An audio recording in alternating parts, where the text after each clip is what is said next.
Hello, everybody. My name is Puppetine from the Geeky Puppet Show here on the Geeky Puppet Show today. For what? For Avatar: The Way of Water. Yes, this is a movie review, and joining me today is, of course, Dalton, the Authenticator. Hello, everyone. Watch us rip Poca Ferngully Dancing with Wolves in Space 2, Waterworld Boogaloo, a new asshole, presumably. Okay, if you know anything about me and my thoughts on movies, well, you might have heard how I feel about Avatar. Avatar, the original, is horrible. I hate that movie with a passion. It is the most profitable movie of all time, not adjusting for inflation, but I don't other than the technical aspects of the time, which they were amazing and they're still pretty good. The story has nothing for me. The characters are nothing to me. Yeah, it is soulless behind the beautiful pictures that you whirled up.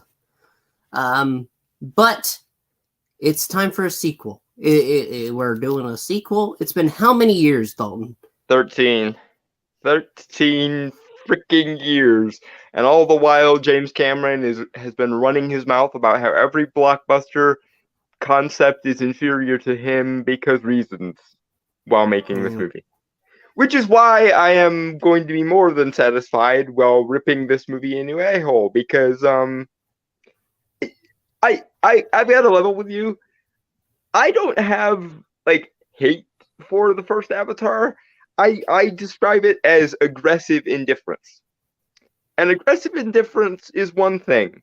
But when you throw in that James Cameron has the ego the size of a planet and keeps running his mouth, I actively start hoping that this movie fails so that he will at the very least learn to respect the creative endeavors of other genres and other people who make blockbusters. Sadly, I don't think that's going to happen. I think that this is going to do well, and he's already talking about, I sent notes to the company, and for 3, I only got a page of notes, and for 4, I got no notes. I got all praise. So, to be fair, 3 is coming out one way or the other because it's already been made. What's in flux are 4 and 5. He's come out and said that if this movie underperforms, like the general malaise of the would imply, he's going to rework the story so that it can be wrapped up in 3, which says to me that it probably could have been wrapped up in 3 movies all along, and James Cameron just felt, oh yeah, sure, I will make so much money with this, they'll want me to do more, so I'll just write a 5-part story instead of the normal 3 parts. Derp. That's what that says to me, is this could have been resolved in 3 movies, but you just had to overindulge, didn't you, James? I don't think he had the first sequel in mind. I don't think he had this sequel in mind, honestly. The amount of randomness in this film is quite astonishing. Things thrown together for the sake of it that are not referenced in the first movie, that seem to just come out of nowhere, even with the fact that you are going 13 to 14 years in the future in this movie. The whole beginning is just a quick catch up. Oh, by the way, for the past 14 years, we've had tons of babies. By the way, Sigourney Weaver from the last movie, her avatar was pregnant somehow. Also, we made a clone of the bad guy from the last movie because people liked him so much, and we let him die in the previous movie and then realized, shit, we need a villain, therefore retcon. Which does bring up an interesting plot hole that I was talking with Puppetine about backstage, and we might get into it later. But this movie is literally nothing but the first one again, with the exception of now those unlikable or unnoticeable protagonists that you saw in the first movie, they have children now. And the children are slightly more engaging than the I'll give him a little bit of it. characters. I think that the new tribe and the children, pretty much all of them, have far more character than either of their parents. Yes. And I think that there's a lot of aspects to go with. And that's what makes me mad the most. See, when you have a film like this, when I've heard people talk about the amount of culture, that a whole lore book that has been written for this world of Pandora. I don't care. Funny, none of it's on the screen though, isn't it? It's sort of funny how that was the creative choice. Like, we're going to write this whole Bible worth of lore, and we are not going to barely touch on any of it throughout the course of these movies. That's interesting. That's an interesting strategy. Let's see how it pays off for them. I would like to teach the world to sing in perfect harmony. Oh no, sorry, wrong word. No, I would like to say that I like this movie. I'd like to. However, I cannot just skip over the fact that none of the original characters that are here, they're not really great. You have Sigourney Weaver here in this movie, not playing herself. I mean, for a second she does, because all spoilers. For 1 second in the spirit tree, she does. But she's playing her own daughter. And she's and spoiler alert, children. said daughter might also be a reincarnation of her, but that's a whole another clusterfuck. That's really maybe. Like maybe, but I don't even care about that because I'm so distracted by the fact that she sounds like an older woman trying to be a child. Yeah, Sigourney is 73, and God bless her, she still can be a badass when she wants to be because she's Sigourney freaking Weaver. But nevertheless, she's 73, and I believe the character is supposed to be 14. 16? Oh, 14. Yeah, so we have a 73-year-old woman playing an alien teenager who is part human and part father. Oh. And by the way, can we talk for a second about the dialogue? Because my good gangrenous god, this movie is just it's the kind of cheesy, monotonous, overly dramatic action movie dialogue that we used to make fun of Keanu always doing back when he was in his Matrix days. Except they're all doing it. Like every single with the exception of Stephen Lang, because he is just chewing that scenery like, I am the main villain of this franchise, damn it, and you will remember everything I do, even if you remember nothing else about this movie. Yeah. She's somewhere up there. Yes. A spoiler alert. This is a spoiler review. Yes, Rhaegar. So here's what I'm thinking. The dialogue, yes, you're right. It's very clunky. Nobody cares about that because they're so busy being distracted by look, it looks so real. It does. It does. Pretty. It looks beautiful. Pretty. Oh my god, the pretty. It is beautiful. I do have to admit that. They did a lot of work with the CGI, but they did not care about anything else. I think. Yeah. And here's my sort of devil's advocate position rebuttal for the, oh, it looks so realistic, oh, it looks so beautiful, yada yada yada. Yeah, but it doesn't do anything compelling or interesting with it. And I stumbled on this metaphor earlier when I was talking about this movie on Twitter. It's as though a painter has taken the finest paints and the finest techniques and the finest brushstrokes imaginable to paint a photorealistic bowl of fruit on a blank canvas. And while the craft is definitely there, you're left with the question of, given that you had a blank canvas and you could have conceivably constructed anything you wanted, this is what this is the hill you're deciding to creatively die on here, right? I don't know. Some of the things underwater, I will say, looked cool. Some of the creatures, they look really cool. But I wish I cared. I cared. And the thing with that, and maybe this is just me having a weird perspective, because a lot of people go to movies for experience points. Like they go to movies to experience things. I'm less interested in the experience of a movie because generally I don't get invested in things emotionally or experientially. I get invested in things cognitively and conceptually. I want something that's going to intellectually engage with me. And the thing is, with this attempt to make CGI mimic photorealism as much as this movie does, it misses the point of CGI in a lot of ways because it doesn't create anything that there isn't a real world surrogate for, especially given how much money James Cameron has in his free time devoted to like underwater submarine technology and so on.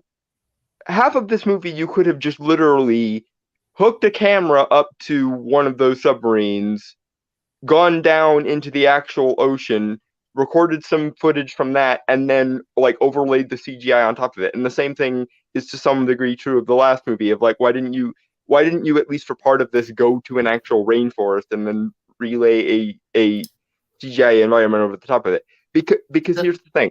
I'm sick of CGI being used to mimic planets rather than planes of existence, rather than dipping into concepts. For as overplayed that is, I'll admit that is another matter.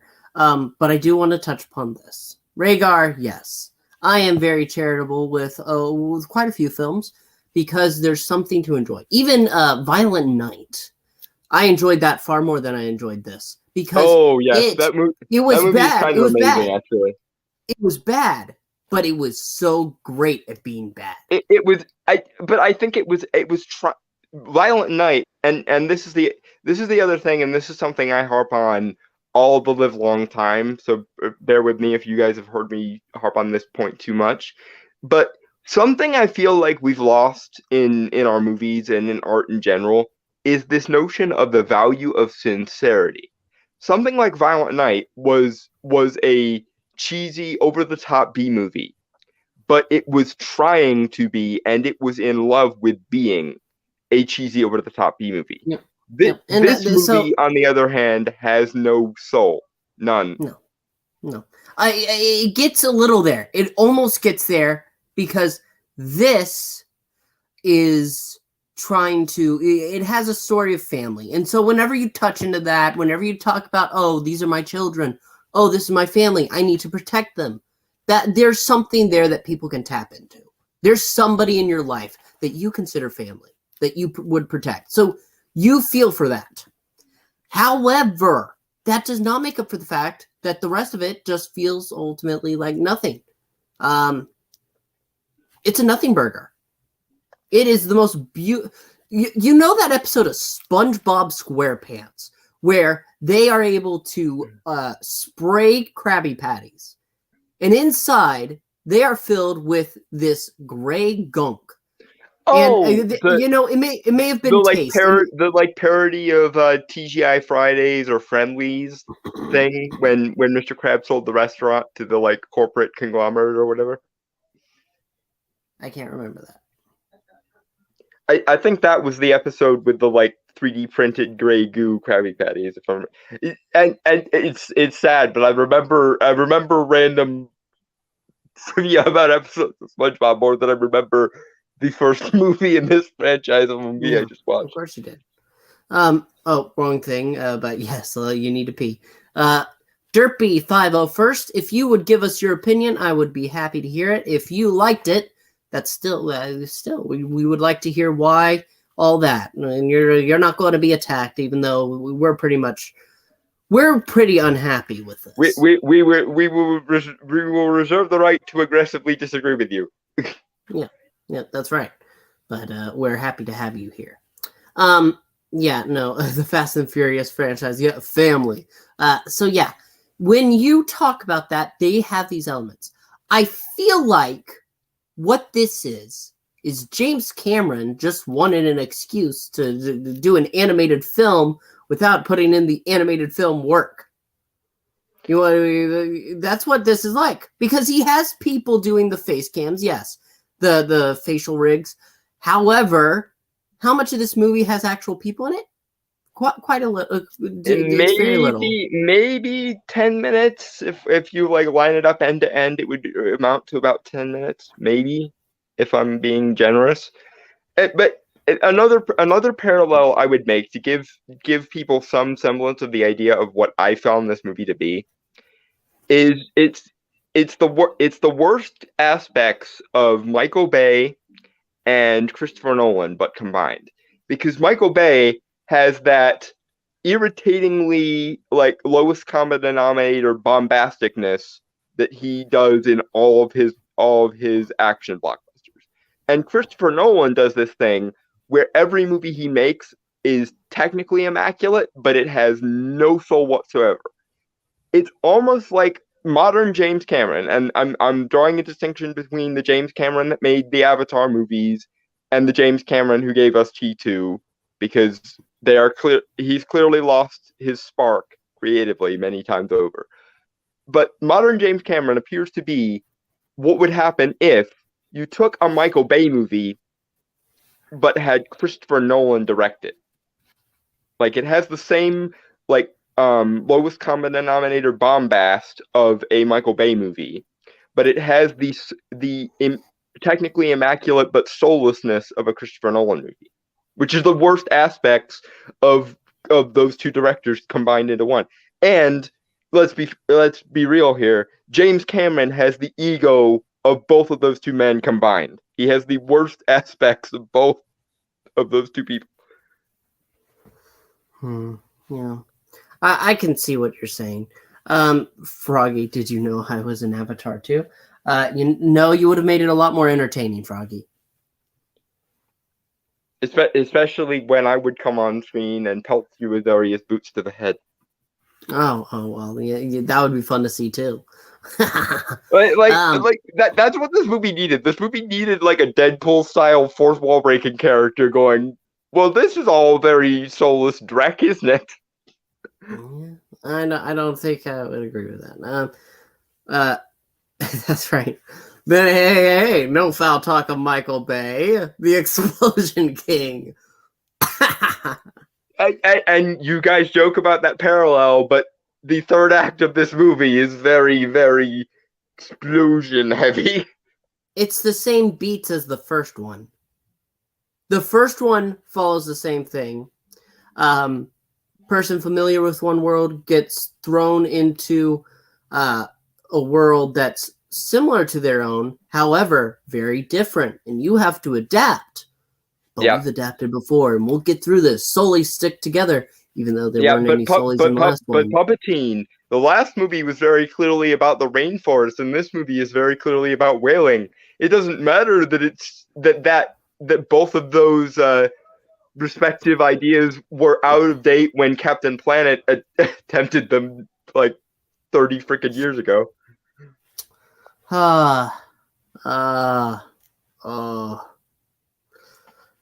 They deleted my scenes, kind of like Dalton on the Geeky Puppet Show. Oh no, I don't remember deleting Dalton scenes. Here's the thing. I like how this movie looks. Yes, I like how the first movie looks. Oh yes, that's very nice. And that's pretty much all that I can say, and it's in a positive light. The rest is all just dreck. And here's another thing about the visuals. There were 13 years of technological improvements in between 2009 and now. And while I guess, broadly speaking, this movie does look a couple shades better than the previous movie, visually speaking, it doesn't look we've moved the technology forward 13 years level of good. No, it's pretty much it's pretty much the same as the last one, because the last one was the best. It was, this is the most advanced CGI we have to date. Well, this is it as well. Guess what? It's pretty much the same. It's pretty much the same, except look, you can see. Look, there's a little bit more crispness to the skin, and you can see a little more pattern. Okay. The blues are slightly bluer. The greens are slightly greener. You know, that's about as far as we've come here. And I'm glad that they made the Water Tribe a lighter shade of blue. Honestly. And by the way, James, if you want to show us how impressive blue screens and green screens are, and this goes for a lot of movies too, but try replacing the blue screens and green screens with a color other than blue or green. That's sort of the point of the whole chroma keying thing. You're supposed to replace the blue and green with a different color. So you might want to use a color other than blue or green to replace your blues and greens. Please, for the love of God. But this world is sadly just a wild imagination of a undisturbed landscape. That's what it is. It's like, oh, this isn't being disturbed by humans, and then suddenly it is, and that's the bad thing. And thus, the people that were once humans do not act like humans, and they don't care about other humans. They don't care about humans from their planet on a dying world. Jake's life before he became an avatar never comes up in this movie at all. Like, you might as well have him not have any life before this point, pretty much. It's funny, but they actually pay more attention to the life that the villain, who is now in an avatar body, lived before he was an avatar than they do. Oh my gosh! Listen. They are so blurry. Oh, you are Colonel blah blah blah, because he can't remember any of these people's names. Quaritch, I think. If you're gonna put a gun to my head, I think his name is Quaritch. You may be wrong. I may well be wrong, but I want to say his name is Quaritch. And if I am wrong, then I will gladly be wrong in this one particular case. They go ahead and they bring him back by saying, "Oh, we took an imprint of your mind. Here's a video to show this is happening before the grand finale of Avatar 1. They took an imprint of his mind, sent it back to Earth, and grew a new blue body with his mind inside. And they say, you are this." And then, like a quarter way through, they change and say, "No, you're not this man. Why did you say you're this man?" Okay, and now we get into the Dalton notices a gigantic fucking plot hole in this entire franchise portion of the live stream, because as soon as this plot point was introduced, I went back in my vague memories of the first one and went, wait, correct me if I'm wrong for anyone that has a better memory for the first one than me, but the whole impetus of this entire rigmarole, to the best of my recollection, was Jake Sully had a brother who died, who was like a special agent that was like specially trained to do this job, and he died, and because he was Jake's twin, they were genetically compatible enough that they didn't have to scrap the whole thing, so they sent Jake in instead, and he was already trained as a Marine, so they figured, what the hell. You're missing part of it, because he died randomly. So the thing is, with Jake's brother, he says in the beginning, "And some man pulled out a gun and shot him for the paper in his wallet." He got mugged. Yeah, okay, that's fair enough. But I will say it kept pulling me out every time we saw Avatar Quaritch on screen, where I was like, if you can just like mimic a mind print of this person and like upload their mind print onto an avatar body, why, and like genetic technology has advanced to that level of advancement at this point, why were there no attempts to clone Jake's brother rather than having Jake do it? Oh, because we need a movie to happen. Well, gee, James, you might not want to introduce a universe-breaking mechanic when you do this then. I want to go ahead and bring up the fact that randomly he has a son. Turns out that even though this isn't referenced, it's not even referenced that he has anybody that he's been with. His wife was on the planet with him, even though we all know how dangerous it can be for humans to be on Pandora. And you have was to it a wife? Train. They don't even say that. They don't say if it's a wife. They don't say anything else. So he has a son, and his name is Michael, something like that. Malcolm, who cares? Miles. Miles. However, Miles, because the original's name was also Miles, and he's Miles Jr., I think. Yeah, so he goes by the name Spider. And he wears this mask, and he paints himself blue because he gets to hang out with the Sullies. This is the only other name that you're going to remember. The Sullies, because that's what their family name is.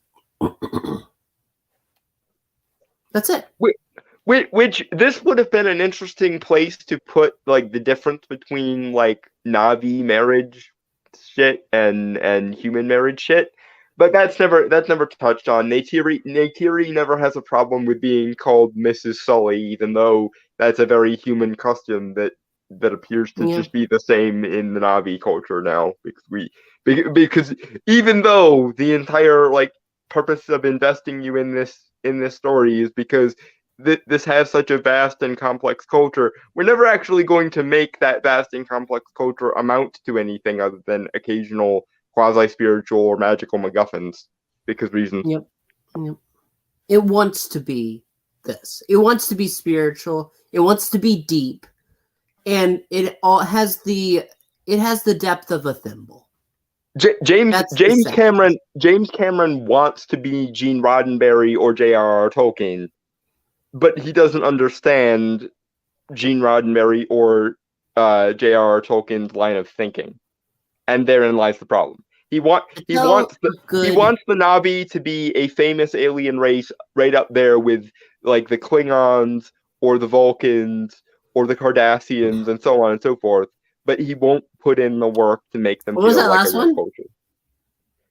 The Cardassians, they were the militaristic villains in everything after TNG.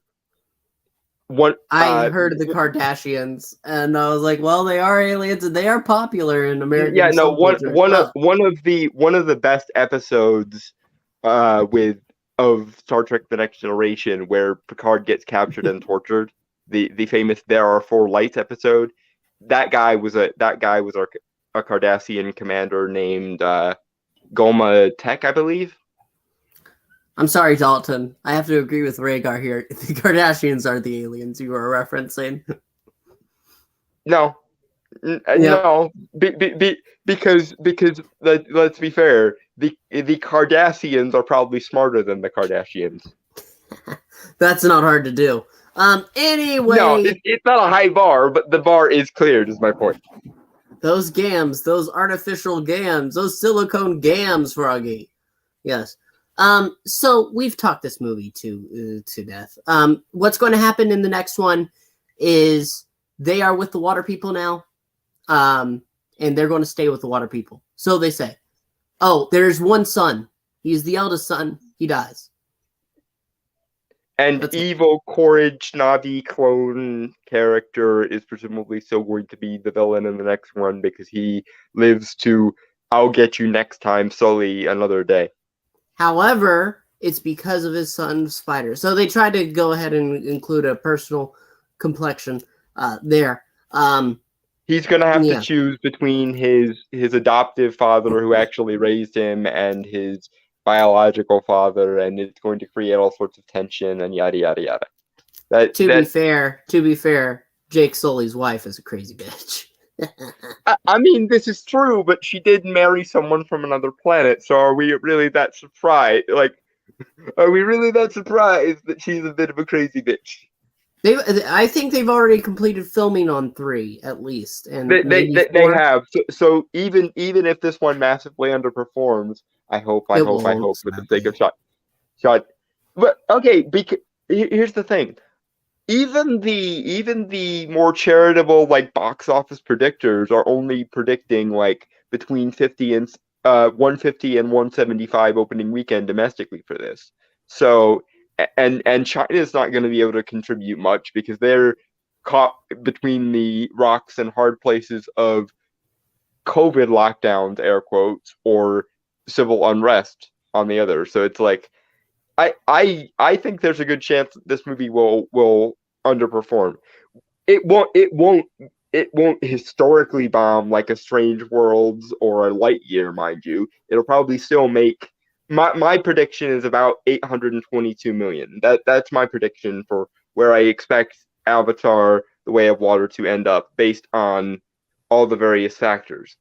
But I think that's a significant enough drop from the 2.8 that the first one originally made that will at least make James Cameron go, well, shit, I maybe shouldn't have dumped on everyone else's shit for 10 freaking years. He won't. But that's about it. If you are watching this review, please make sure to like, comment, and subscribe. It helps out the channel. If you did not like this review, well, why not leave a dislike? It also helps out the channel. If you're like me and Puppetine and you don't want to see this franchise continue any further beyond the third one, please, for the love of God, no hate watching. No hate watching. I'm gonna borrow a thing from V. No hate watching. Yeah, I was dragged along. I wasn't planning originally to watch it, but we watched it so you don't have to. If you're like us and you didn't like the first one, you probably knew what this was going to be. Unsurprisingly, it's exactly what it probably was going to always be. So we watched it so you don't have to. No hate watching. Usually, I don't care about the critics' opinion, and you know what? I still don't. I just find it funny that the one for Avatar 1 and the one for Avatar 2 say pretty much the same thing. Narratively speaking, it may not be anything great, but the visuals make up for it, and that's what it's almost like these are visuals in search of a concept rather than the other way around. Yeah. Yeah. But you know what? I think that's about it. So, with that being said, we want to thank you so much for watching. Please like, comment, subscribe, all that. Leave a comment down below with your thoughts and opinions. Because if you liked it, I want to hear why. Go ahead. That's fine. And if you didn't like it, do the same thing. Yeah, why not? Please feel free to watch this video for catharsis, because that's what it's here for. That's right. Yell with us. All right. That's it for now, though. So for Dalton and myself, thanks so much for watching. We'll see you next time. Goodbye. Cheers, guys.